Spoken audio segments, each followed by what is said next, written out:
우리 고백하겠습니다. 하나님 우리를 기뻐하십니다. 축복하십니다. 사용하십니다.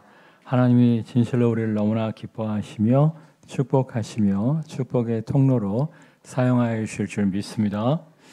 성경에 보면 4명의 친구가 침상에 누워서 일어서지도 못하는 자신들의 친구를 예수님께로 데리고 온 장면이 기록되어 있습니다. 정말 예수님께만 기도를 받으면 침상에 누워있는 자신들의 친구가 일어서게 될 줄 믿고 예수님을 찾습니다.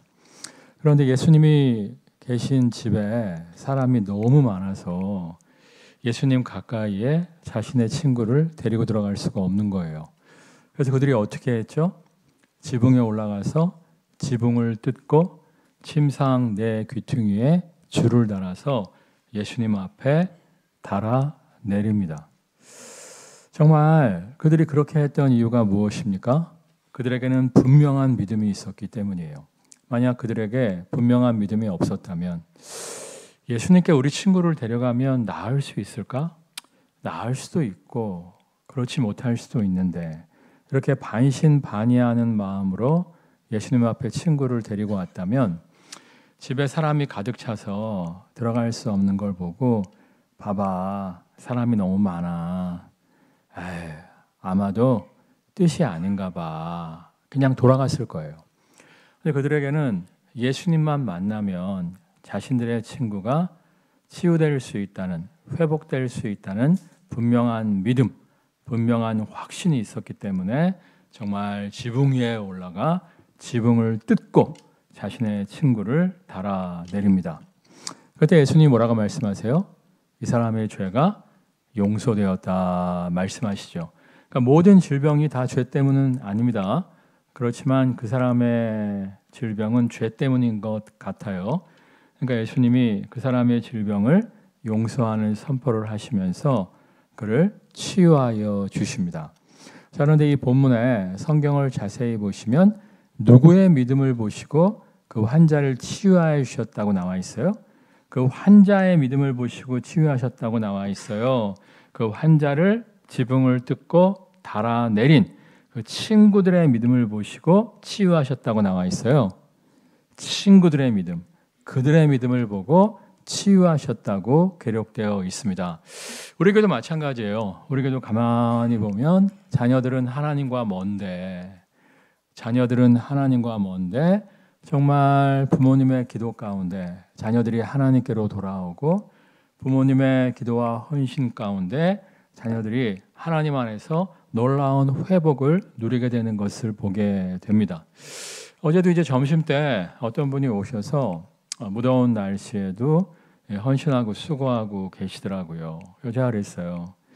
하나님께서 엄마의 헌신을 보시고 아들을 축복하여 주실 줄 믿습니다. 그랬더니 그분이 아멘 하시는데 사실 아들이 방황을 많이 했었거든요. 방황을 많이 했었는데 정말 억지로 예배당 끌려오는 녀석이었는데 그 엄마의 기도와 엄마의 헌신 때문에 정말 아들의 길을 하나님께서 축복하여 주시는 것을 보게 됩니다. 또 어제 밤에도 누구랑 전화통화하다가 나중에 애들이 그런 얘기 할 겁니다. 엄마 때문에 우리가 복 받았어요. 나중에 또 그 자녀들이 애를 낳으면 손주들이 그럴 거예요. 할머니 때문에 우리가 이 복을 누려요. 그랬더니 아유 목사님 부끄럽습니다 그러더라고요. 근데 정말이에요. 우리 교회 이렇게 보면 엄마 아빠의 헌신을 보시고 부모의 헌신을 보시고 방황하던 자녀들이 돌아오고 방황하던 자녀들의 인생이 회복되는 것을 보게 됩니다. 아니 이제 부모의 믿음을 보시고 자녀들만을 회복시켜 주시는 것만은 아니죠. 정말 아내들의 기도 가운데 하나님께로 나온 남편들도 많고요. 정말 남편의 기도 때문에 하나님께로 돌아온 아내들은 없는 것 같아요. 없어. 그러네. 없어. 대부분 다 아내들의 기도 때문에 돌아오셨네. 아무튼 정말 여러분의 가족 중에 방황하는 인생이 있다 할지라도 정말 여러분이 하나님 앞에 몸부림칠 때 여러분의 믿음을 보시고 여러분의 사랑하는 가족들이 주님께로 돌아오게 하실 줄 믿습니다. 오늘 말씀도 마찬가지예요. 우리 18절 말씀 읽겠습니다. 그리고 내가 전과 같이 40주 40야를 여호와 앞에 엎드려서 떡도 먹지 아니하고 물도 마시지 아니하였으니 이는 너희가 여호와의 목전에 악을 행하여 그를 경노하게 하여 크게 죄를 지었음이라. 모세가 이제 하나님 앞에 했던 고백을 이야기하는 건데, 그러니까 모세가 이스라엘 백성이 크게 하나님 앞에 악을 범한 것을 보고 이스라엘 백성을 멸하지 말아달라고 하나님이 이제 대노해서 출애굽한 이스라엘 백성을 다 멸절시켜 버리겠다고, 광야에서 다 죽여버리겠다고 말씀을 하셨거든요. 하나님 제발 노여움을 풀어달라고 이스라엘 백성을 위해서 모세가 대신 엎드려 기도했다는 거예요. 근데 어떻게 기도합니까? 40주 40야를 엎드려서 떡도 먹지 아니하고 물도 마시지 아니하고 금식하며 하나님께 기도했다는 거예요. 자, 그런데 사실 이제 모세가 40일만 이렇게 금식하며 기도한 것은 아닙니다. 18절 말씀 앞부분을 자세히 보시면 내가 전과 같이 이런 표현이 나오죠. 그러면 전에도 40일 금식 기도를 했다 안 했다? 했어요. 그러니까 이제 시내산에서 이스라엘 백성이 하나님과 계약을 맺죠. 너희가 나만 섬길 것이냐? 아멘 아멘. 너희가 나의 백성이 될 것이냐? 아멘 아멘. 서약을 맺었을 때 하나님께서 이제 시내산으로 꼭대기로 모세를 부르시지 않습니까? 모세가 이제 시내산 꼭대기에서 40일 동안 금식 기도하며 10계명을 받아갖고 내려오는 도중이었잖아요. 그러니까 40일 동안 금식 기도하고 정말 내려오면서 물 정도는 마셨겠죠. 주간 그릇도 먹었을 수 있어요. 근데 이스라엘 백성이 범죄한 것을 보고 다시 올라가서 금식 기도했다는 거예요. 그러니까 40일 금식하고 반나절 하루 정도 쉬었다가 또 40일 더합 며칠을 금식한 거예요. 80일을 금식한 거예요. 80일. 얼마 전에 이제 과학 잡지를 보다 보니까 요즘 이제 단식이 열풍이라고 하더라고요. 다이어트 때문에, 건강 때문에 단식이 열풍인데 50세 이상은 5일 이상 단식하면 좋지 않대요. 50세 이상은 5일 이상 단식하면 좋지 않다는 거예요. 자, 그런데 모세는 당시에 몇 살이었죠? 모세가 80에 부르심을 받았으니까 최소한 80대 노인이잖아요. 80대 노인이 정말 80일 동안 금식하면서 하나님께 부르짖어 기도했다는 거예요. 저들의 죄를 용서해 달라고. 자, 그들이 무슨 죄를 지었죠? 우리 12절 말씀 읽겠습니다. 내게 이르시되 일어나 여기서 속히 내려가라. 내가 애굽에서 인도하여 낸 내 백성이 스스로 부패하여 내가 그들에게 명령한 돌을 속히 떠나 자기를 위하여 우상을 부어 만들었느니라.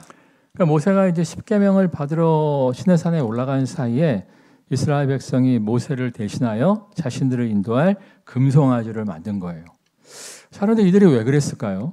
정말 하나님과 서약한지, 하나님만 믿고 따를 것을 서약한지 4년이 흐른 것도 아니고 4개월이 흐른 것도 아니고 40일밖에 안 지났어요. 그런데 그들이 왜 이렇게 급속하게 하나님을 버리고 우상을 만들어 섬겼던 것일까요? 그 이유가 무엇이냐면, 따라하겠습니다. 모세가 산에 올라갈 때 기한을 말하지 않았기 때문입니다. 그러니까 모세가 산에 올라갈 때 내가 40일 후에 내려올 거야 라고 이야기했다면 이스라엘 백성들이 아무리 힘들고 어려워도 40일은 버텼을 거예요. 근데 모세가 올라갈 때 며칠 있다가 오겠다고 이야기를 했습니까? 하지 않았죠. 그냥 올라갔어요. 이유가 뭐예요? 모세도 10계명 받는데 며칠 걸릴지 몰랐기 때문이에요. 저도 이제 시내산은 가본 적이 없는데 여러분 유튜브에서 시내산을 한번 쳐보세요. 그러면 진짜 바위산이고 민둥산이에요. 풀 한 폭이 나무 한 그루 없습니다. 또 광야는, 이스라엘의 광야는 낮에는 40도까지 올라가고 밤에는 살얼음이 얼잖아요. 그러니까 이스라엘 백성이 보기에 모세가 이제 80의 노구를 이끌고 민둥산에 올라간 거예요. 정말 40도의 고열, 정말 살얼음이 오는 풀 한 폭이 나무 한 그루 없는 시내산에 올라간 거예요. 일주일이 지났는데 안 내려오는 거야? 보름이 지났는데 안 내려오는 거야? 아마 그런 생각이 들었을 거예요. 모세 죽지 않았을까? 저 뜨거운 데서, 저 추운 데서, 풀 한 폭이 나무 한 그루 없는 데서 모세가 보름 이상 버틸 수 있었을까? 그런 생각이 분명히 들었을 거예요. 근데 또 30일이 지난 거예요. 야, 모세 죽었단 말이야. 에? 모세 죽어서 못 내려오는 거다. 80대 노인네가 저 산에서 어떻게 한 달 이상을 버틸 수 있냐. 야, 이제 큰일 났단 말이야. 우리가 모세만 믿고 출애굽했는데 우리를 인도하던 모세가 사라져버렸으니까 과연 우리를 대신해서 누가 우리를 약속의 땅으로 인도할 수 있겠냐. 그들이 정말 두려움 속에서 모세를 대신해서 자신들을 인도할 금송아지를 만든 거예요.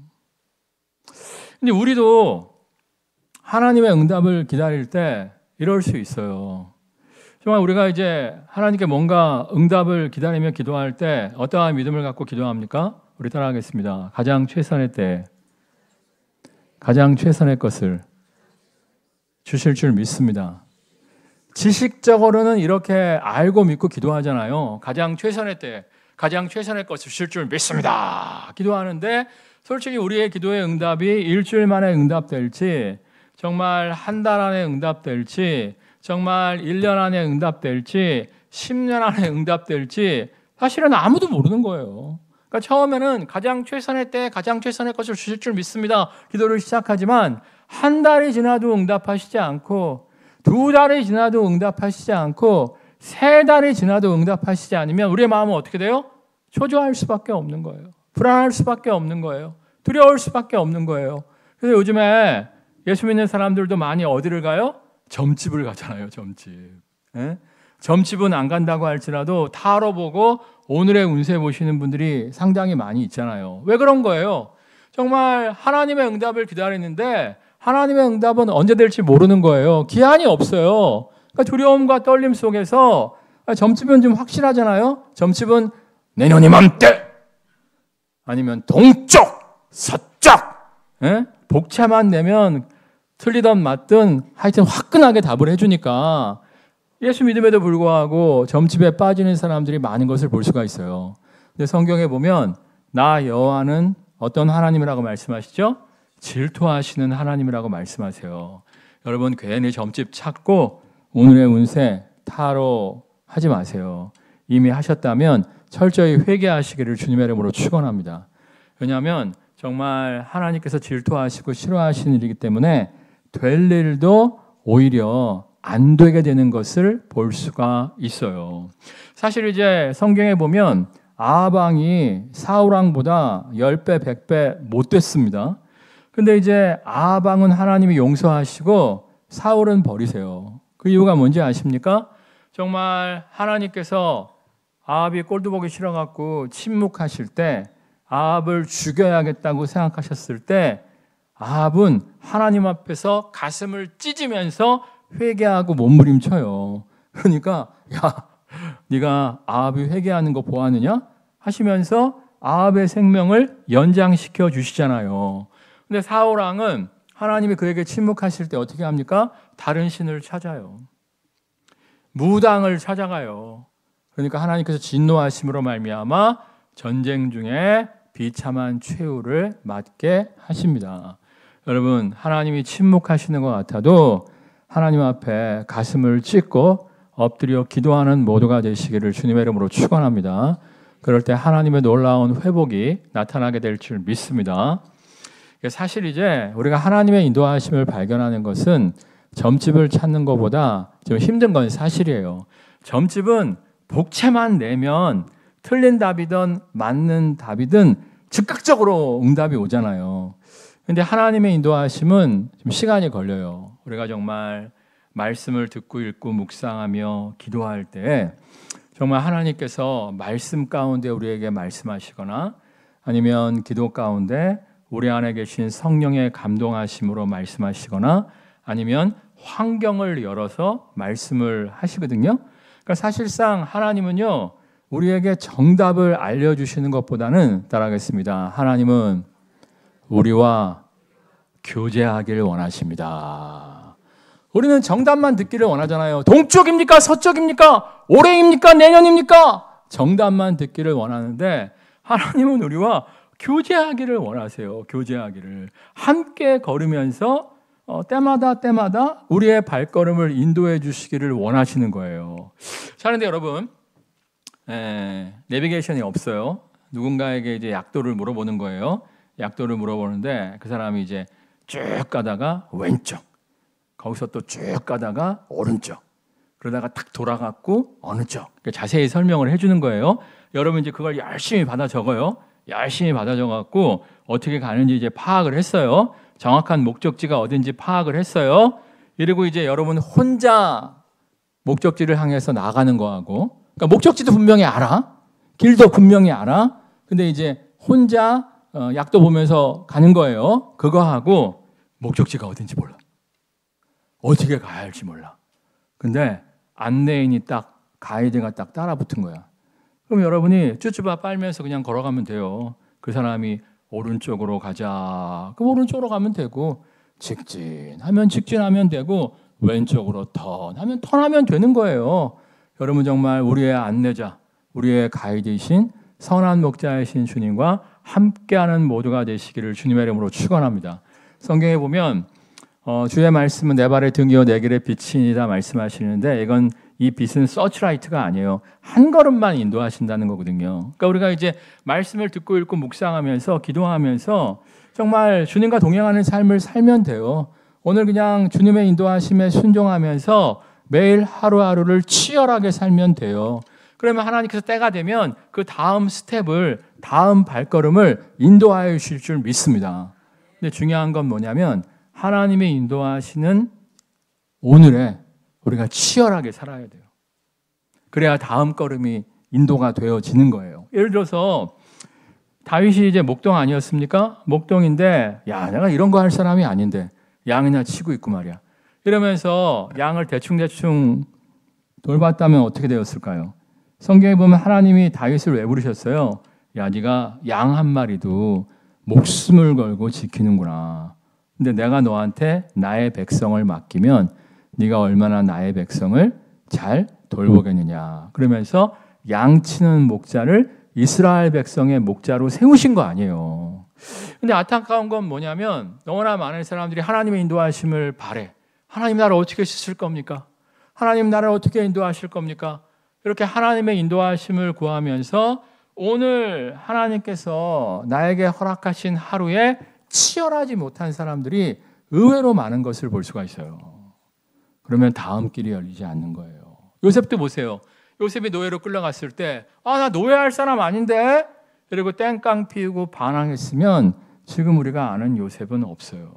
정말 노예 생활 가운데서도 요셉이 최선을 다했기 때문에 보디발의 인정을 받음으로 말미암아 결과적으로는 애굽의 국무총리가 될 수가 있었잖아요. 너무 내일을 바라보지 마시고 오늘 여러분에게 허락하신 삶의 자리에서 치열하게 하나님의 은혜를 구하며 살아가는 모두가 되시기를 주님의 이름으로 축원합니다. 제가 얼마 전에 이제 김영하 소설가의 이제 소설이 아니고 산문집을 좀 읽었다고 말씀을 드렸죠. 지난 시간에 잠깐 이야기를 했었는데 그 산문집에 또 다른 재미난 이야기가 나오는데, 그분이 이제 유명 소설가로서 대학에 초빙을 받아갖고 대학에서 한 2년 정도 창작반을 작가가 되기를 소망하는 학생들을 가르친 적이 있었다는 거예요. 근데 좀 괜찮은 대학이었고 또 창작반이니까 정말 글을 좀 웬만큼 쓰는 아이들만 와서 수강하는 과목이었다는 거예요. 근데 이제 수강생들 중에서 가끔 찾아와서 이런 질문을 던지는 학생들이 있었다는 거예요. 제가 작가로서 성공할 수 있을까요? 왜냐하면 이제 중간고사, 기말고사를 다 단편, 소설 뭐 이런 거로 받았기 때문에 읽어봤을 거 아니에요? 제 글을 읽어보셨을 텐데 제가 작가로서 성공할 수 있을까요? 이렇게 묻는 학생들이 종종 있었다는 거예요. 그분이 모두에게 똑같이 이야기했대요. 모르겠다고. 왜냐하면 이제 괜찮은 대학이었고 그 창작반은 그래도 어느 정도 글에 소질이 있다고 생각하는 학생들만 수강하는 과목이었기 때문에 그 수업을 듣는 애들은 웬만큼 글을 쓰는 애들이라는 거예요. 그런데 사실 이게 성공하는 작가가 되는 건 작품도 좋아야 되지만 운도 좀 따르거든요. 그러니까 이제 모르겠다고 얘기를 했다는 거예요. 그러면서 이제 그분이 또 무슨 얘기를 하냐면 만약 자신에게 타임머신이 있어서 10년 후, 20년 후의 미래를 보고 돌아올 수 있다고 할지라도 자신은 학생들한테 그 학생의 미래를 말해주지 않을 거라는 거예요. 그러니까 예를 들면 타임머신을 타고 갔는데 어떤 학생이 노벨 문학상을 받았어. 신춘문예에 당선됐어. 그걸 얘기를 해주잖아요. 그러면 그 학생은 아직 노벨상을 받지 않았음에도 불구하고 아직 신춘문예에 당선되지 않았음에도 불구하고 우쭐해져 갖고 나 노벨상 받는데 나 신춘문예에 당선된대. 그리고 노력을 게을리함으로 말미암아 오히려 좋은 작가가 되지 못할 수도 있다는 거예요. 이거 정말 맞는 얘기입니다. 제가요 예언 기도를 사실 인정은 하지만 별로 신봉하진 않아요. 이유가 뭐냐면 어떤 예언을 받던 우리의 반응에 따라서 우리의 미래는 달라지기 때문이에요. 제가 이제 관산동 그러니까 이제 벽제 시장이죠. 거기에서 처음에 개척을 했었지 않습니까? 엘리베이터 없는 상가 3층에서 개척을 했었는데 그때 이제 예배당을 세팅을 했어요.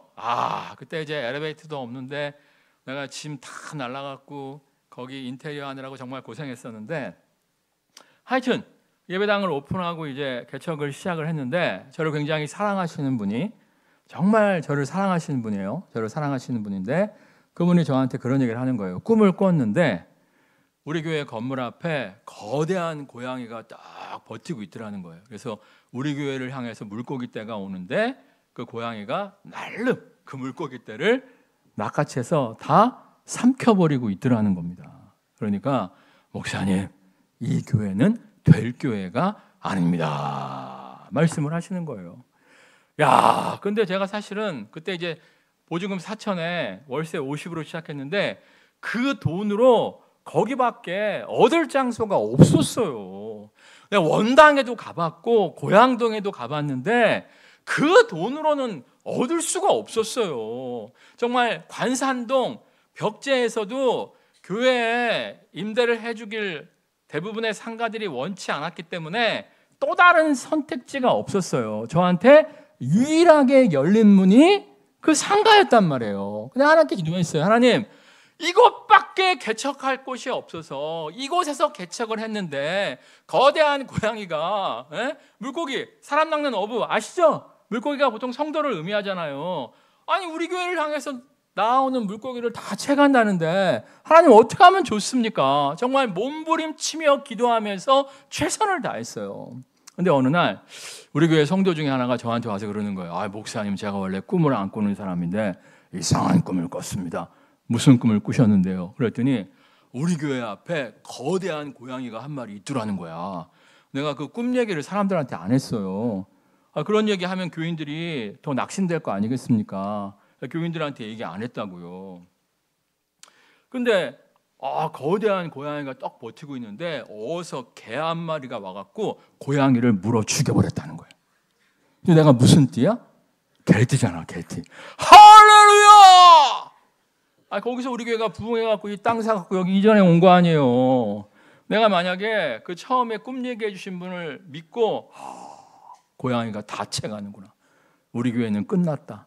했으면 지금 우리 교회는 없는 거예요. 정말이에요. 예언기도 듣고 망친 사람들 굉장히 많아요. 특별히 좋은 예언을 들은 사람들 중에 망친 사람이 많다니까. 그 예언 믿고 까불다가 노력 안 하다가 망친 사람이 대부분이에요. 근데 오히려 하나님이 너 버렸어. 이런 예언 들은 목사님도 있어요. 하나님이 너 버렸어. 근데 막 몸부림쳐갖고 한국교회 한 획을 긋는 정말 목사님으로 쓰임받은 분들도 있어요. 그러니까 너무 예언 좋아하지 마시고요. 따라하겠습니다. 오늘을 치열하게 사시기를 주님의 이름으로 축원합니다. 그리고 사실 이제 정말 아까 이제 김영하 소설가도 얘기했지만 글은요 갈등 속에 써야 되는 거예요. 성공할 줄 믿고 쓰면 제대로 된 작품이 안 나와요. 요즘 제가 기독교 잡지에 글을 연재하고 있지 않습니까? 세리더방에 올려서 세리더들께 세론들 보내드리라고 했으니까 여러분 대부분 읽으셨을 거예요. 근데 이제 누가 나한테 묻더라고요. 한 편 쓰는데 얼마나 걸리느냐, 시간이 얼마나 걸리냐 이렇게 물어본 거죠. 여러분, 제가 한 편 쓰는데 시간이 얼마나 걸릴 것 같아요? 35년 이상 걸렸어요. 왜? 제가 신학교 졸업한 지 35년 됐거든요. 그러니까 35년 동안의 치열한 고민, 정말 하나님과 씨름하며 정말 목회 현장에서 그 애환이 녹아서 한 편의 글이 되는 거지 몇 시간 동안 자판기 두드린다고 글이 나오는 게 아니에요. 여러분 치열하게 사시기를 주님의 이름으로 축원합니다. 그럴 때 오늘의 헛수고들이 모여서 오늘의 시간 낭비들이 모여서 요셉이 얼마나 지금 헛수고한다고 생각했겠어요. 나 노예할 사람이 아닌데 서울대학 가야 되는데 의대 들어가야 되는데 노예나 하면서 헛수고하고 시간 낭비하고 근데 요셉의 헛수고가 그를 애굽의 국무총리로 만들었잖아요. 오늘 하나님이 여러분에게 허락하시는 자리에서 치열하게 살 때 다음 걸음을 인도하시는 하나님을 만나게 될 줄 믿습니다. 19절 말씀 읽겠습니다. 여호와께서 심히 분노하사 너희를 멸하라 하셨으므로 내가 두려워하였노라. 그러나 여호와께서 그때에도 내 말을 들으셨고. 여기 보면 이제 그때에도 내 말을 들으셨대요. 그러니까 이스라엘 백성이 하나님을 분노케 한 게 이게 처음이라는 거예요. 여러 번 있었다는 거예요. 여러 번 있었다는 거죠. 여러 번 있을 때마다 모세가 진짜 엎드려 하나님께 기도함으로 말미암아 하나님이 그들을 진멸시키지 아니하시고 약속의 땅까지 인도하여 주십니다. 근데 모세가 어떻게 이럴 수 있었을까요? 사실 그렇잖아요. 여러분 주변에 있는 사람들이 한두 번 여러분을 실망시킨 건 참아줄 수 있죠. 근데 3번, 4번 자꾸만 실망시키면 여러분 그 사람 얼굴 보고 싶어요? 안 보고 싶어요? 안 보고 싶죠. 예. 근데 모세가 이렇게 이스라엘 백성을 참아낼 수 있었던 것은 모세에게 아비의 마음, 아버지의 마음이 있었기 때문이에요. 여러분 정말 여러분의 친구, 여러분의 이웃 이런 사람들은 여러분이 한두 번 그 사람한테 상처받고 실망하게 되면 보고 싶지 않잖아요. 그렇지만 여러분의 자녀들은 어때요? 여러분의 자녀들은 보통 매일 속을 새기죠? 보통 매일 여러분의 속을 긁죠? 자식들은 아니라 그러고 엄마는 이렇게 끄떡끄떡하고 뭐야 이거. 그럼에도 불구하고 여러분 또 품어주세요? 안 품어주세요? 그게 부모의 마음이에요. 모세에게 이러한 부모의 마음이 있었다는 거예요. 성경에 보면 너희가 언제까지 영적 어린아이로 살 거냐. 영적 어린아이가 아니라 봉사하고 헌신하는 청년의 신앙으로 영혼을 섬기고 돌보는 영적인 아비요 어미로 자라가야 할 것을 말씀하십니다. 여러분 정말 영적인 아비요 어미로 자라가는 모두가 되시기를 주님의 이름으로 축원합니다. 그래서 여러분의 육적인 자녀만이 아니라 여러분의 세론들, 여러분의 직장 동료들, 정말 여러분이 품고 기도해야 할 사람들을 위해서 엎드려 기도하는 모두가 되시기를 주님의 이름으로 축원합니다. 그럴 때 그들이 여러분의 믿음 때문에 하나님께로 돌아오게 될 줄 믿습니다. 마지막으로 참고구절 하나 보겠습니다.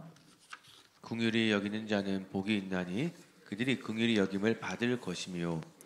예수님 말씀인데 우리가 긍휼을 심을 때 우리도 긍휼히 여김을 받을 수가 있다는 거예요. 그러니까 이제 우리가 누군가를 위해서 엎드려 금식하고 기도하기도 합니다만 우리도 헤맬 수 있잖아요. 우리가 헤맬 때 누군가 우리를 위해서 금식하고 기도해 준다면 좋죠.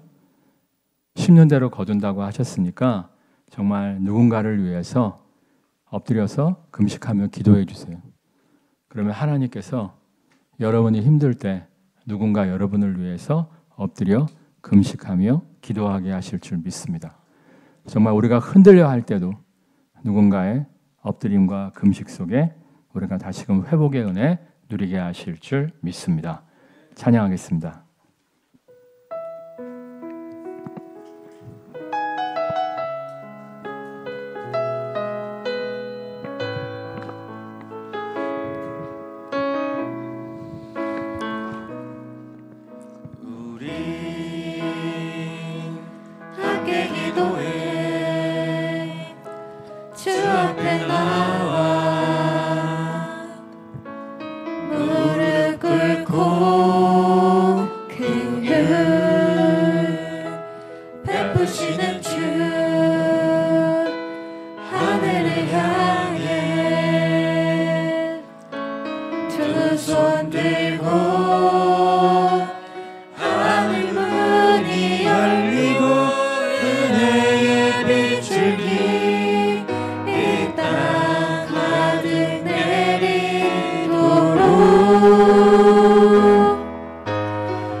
우리가 누군가를 위해 엎드려 금식하며 기도해야 할 사람이 있지 않습니까?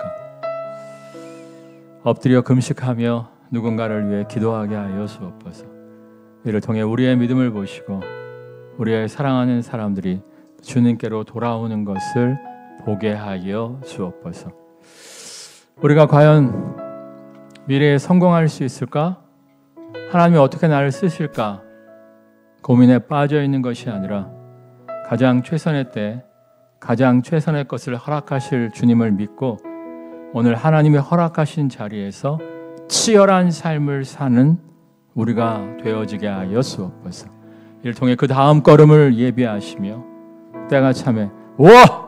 하나님이 이렇게 예비하셨구나 감격해하는 우리들 모두가 되어지게 하여 주옵소서. 합심해서 기도하겠습니다. 할렐루야. 사랑과 은혜가 충만하신 주님, 우리의 엎드림이 필요한 영혼들이 있지 않습니까? 우리의 기도가 필요한 영혼들이 있지 않습니까? 우리의 금식이 필요한 영혼들이 있지 않습니까? 우리가 누군가를 위해 엎드려 금식하며 기도하게 하여 주옵소서. 이를 통하여 그들의 믿음이 아직 연약하다 할지라도 우리의 믿음 때문에 그들이 하나님께로 돌아오는 것을 경험하는 모두가 될 수 있도록 하나님 역사하여 주시기를 간절히 바라옵나이다. 하나님, 미래에 과연 어떠한 축복을 주실까요? 미래의 나를 어떻게 사용하실까요? 고민하기 전에 오늘 우리의 삶의 자리에서 치열하게 살아가는 모두가 될 수 있도록 역사하여 주옵소서. 이를 통하여 그 다음 스텝을 인도하시는 마지막 때 하나님의 예비하심을 정말 하나님이 예비하신 놀라운 축복을 발견하는 모두가 될 수 있도록 하나님 역사하여 주옵소서. 정말 방황하는 영혼들이 있습니다. 우리의 기도가, 우리의 금식이, 우리의 엎드림이 필요한 영혼들이 있습니다. 우리가 그들을 위해 엎드려 금식하며 기도하게 하여 주옵소서. 이를 통해 그들의 믿음이 아니라 우리의 믿음을 보시고 그들이 하나님께로 돌아와 치유와 회복을 누리게 하여 주실 줄 믿습니다. 정말 가장 최선의 때 가장 최선의 것을 주실 줄 믿습니다. 하나님이 자기를 사랑하는 자들을 위하여 예비하신 것은 눈으로 보지도 못하고 귀로도 듣지도 못하고 마음으로도 생각지 못하였다함과 같으니라. 상상 초월의 예비하심이 있을 줄 믿습니다. 그게 뭔가, 그게 언제인가 자꾸 묻지 않고 오늘 우리에게 허락하신 삶의 현장에서 주님과 동행하며 치열하게 하루하루를 성실하게 살아가게 하여 주옵소서. 이를 통하여 한 걸음 한 걸음 인도하시는 하나님께서 우와! 이거였군요. 감격해하는 우리를 발견케 하여 주옵소서. 예수님의 이름으로 기도드렸사옵나이다. 아멘. 우리 고백하겠습니다. 누군가를 위해 엎드려 기도합시다. 금식은 부담스러워할 것 같아서 뺐어요. 누군가를 위해 엎드려 기도함으로 말미암아 우리의 믿음 때문에 누군가가 하나님 안에서 회복되게 될 줄 믿습니다.